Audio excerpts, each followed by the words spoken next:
Today I'll review Aarke's small water purifier. I'll go through the pros, the cons, show you how to change the filter, and talk about what's in the filter because that surprised me. I'll add chapters so you can skip to the bits that are relevant to you. Let's start with taste, because if you're considering this filter, you probably want to improve the quality of your water in some way. Aarke gives you two options when it comes to filter granules: Pure and Enriched. In a nutshell, Pure reduces limescale and Enriched alkalises the water and adds magnesium. I mostly use the Pure granules because I've got hard water.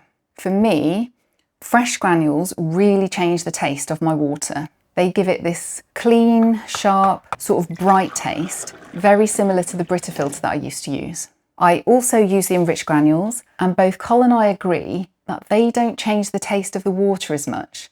I'll pop up a card that shows the differences between them, and this information comes directly from Aarke's website. I've reviewed the large version of this filter, and someone in the comments asked if it gives the water a metallic taste. To me, it doesn't, but I will say that taste is subjective, and the taste is always strongest when the granules first go in.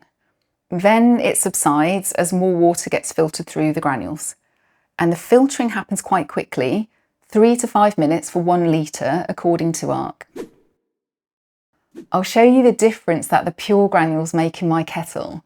Basically, if I start with fresh granules and a freshly descaled kettle, I will see limescale build up slowly over the next month or so. Now look at how quickly limescale forms when I use activated carbon, which is a different kind of granule and not from Aarke.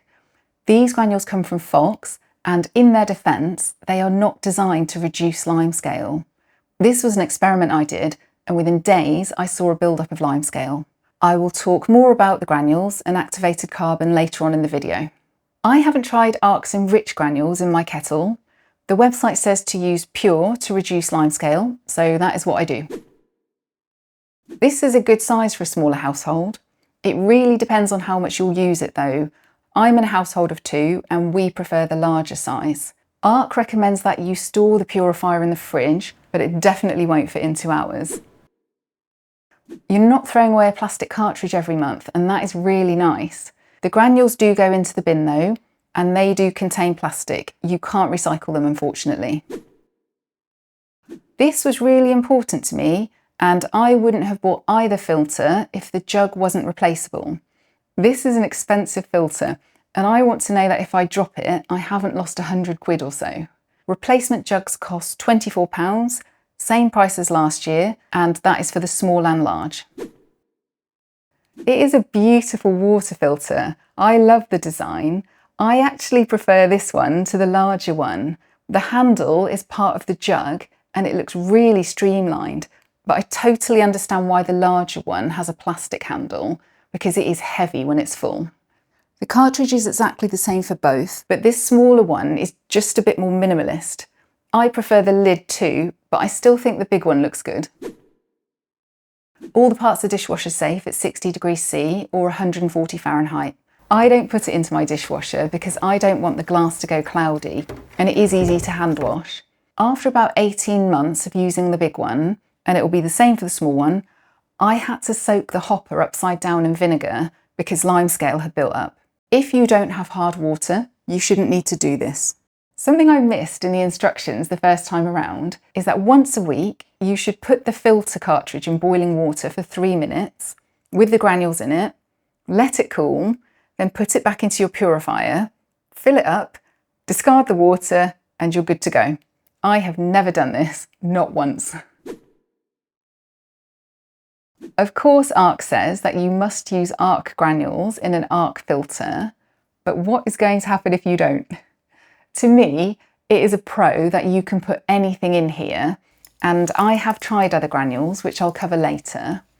I will say that Aarke gives you the right amount of granules for their cartridge, which is convenient, although recently that amount has varied. It used to be that the granules would go right to the top, but recent packs have been a bit short, and I don't know if that makes a big difference to the water, but I do feel slightly cheated when that happens. And that leads nicely on to the cons. It's not cheap. I have no doubt that it will last. It feels really premium. I have had the large one for over 18 months and nothing's deteriorated. The small one costs £100 and the big one costs £120. I paid a bit less for both because I used a 10 or 20% off voucher at Lakeland, and they do those fairly often. It is expensive, but it's the only purifier that I could find that is made almost entirely from glass and stainless steel. Now, I know that there are gravity filter systems too, but I am talking about countertop jugs like Brita and Fox. With a Brita, you just pop out the old cartridge and add a new one. I mean, you will soak it and run water through it, but that's it. With Aarke, you need to remove the old granules yourself, which do get stuck in the cartridge. I sometimes use a spoon to get them out, and a commenter said that that will damage the plastic and create plastic microdust. But I am only getting the granules out with a spoon. Then I wash everything, then I pour the new granules in. I think it's fine. One reviewer on the John Lewis website said that the granules escape into the water. As long as you dry the parts carefully, that shouldn't happen. They can't escape out of the bottom because there's mesh there, but if the cartridge is wet when you refill it, the granules can stick to the thread, and that's when the lid won't close properly, and then the granules can escape. You can easily avoid that by making sure that all the parts are bone dry. I've never seen granules in my tea or water. I am thinking about my old Brita filter now, where I would just pop the lid and chuck the whole thing under a tap. With this, you need to remove the lid. Not a big deal, but very occasionally it refuses to budge. Cole thought that if we fill it, then immediately put the lid on, as the water drains out the bottom, it might make a sort of vacuum. Claude AI was having none of that logic and said it's more likely that the silicone grips really well onto a wet surface. I don't know, but when it happens, I get really cross. Sometimes the hopper starts to come out with the lid too. If you've got any kind of strength or mobility issues with your hands, it might be tricky, but 9 times out of 10, the lid is fine. We usually leave it off or slightly askew until the water's filtered through. Pulling the lid straight up helps to get it off too. The instructions tell you to then put the lid handle side down for hygiene reasons, so the top does get scuffed, but that doesn't bother me. You could always put it on a tea towel or something soft if that'll annoy you. It's not as heavy as the large filter, but when you fill it all the way, so there's water in the hopper as well as the jug, it's fairly heavy. Again, it'll depend on how strong you are, but it can weigh nearly 3.5 kilos when it's full. Because we've got hard water, every single time I use this, I wipe the spout. You don't have to, but if I didn't, limescale would build up and the spout would dribble. That is just what happens with these kinds of spouts.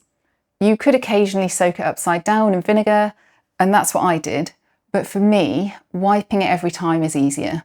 The spout itself pours just fine, and if you don't have hard water, you shouldn't need to wipe it.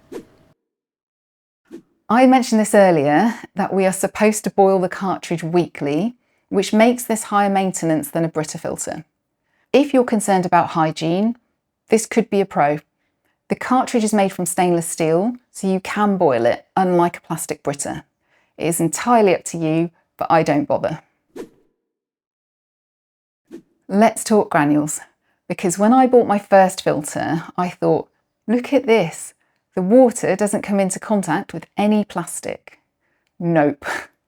Both Aarke granules contain ion exchange resin, which is plastic. Same for Brita, and 2 out of Fox's 3 granules also contain ion exchange resin. Why is it in there? Well, if you are looking to soften your water with a countertop jug, you will need ion exchange resin. I made a video where I tested Fox's activated carbon granules in my Aarke filter, so 0 plastic, but it was a no-go for me. Activated carbon can't remove limescale, and I showed the results of that in my kettle earlier. I may as well have just used tap water.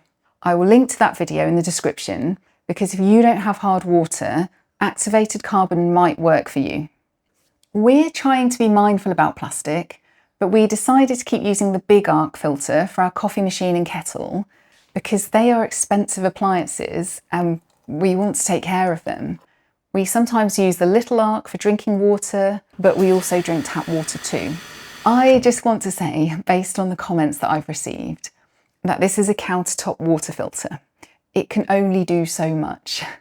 It can't remove microplastics, it can't remove fluoride, and Aarke says that it may reduce pesticides or PFAS, but it depends on the condition of your water in the first place. Someone commented that it's not worth buying because it doesn't remove microplastics. I don't think it's that black and white, and it really comes down to your priorities and your water. There are other options out there.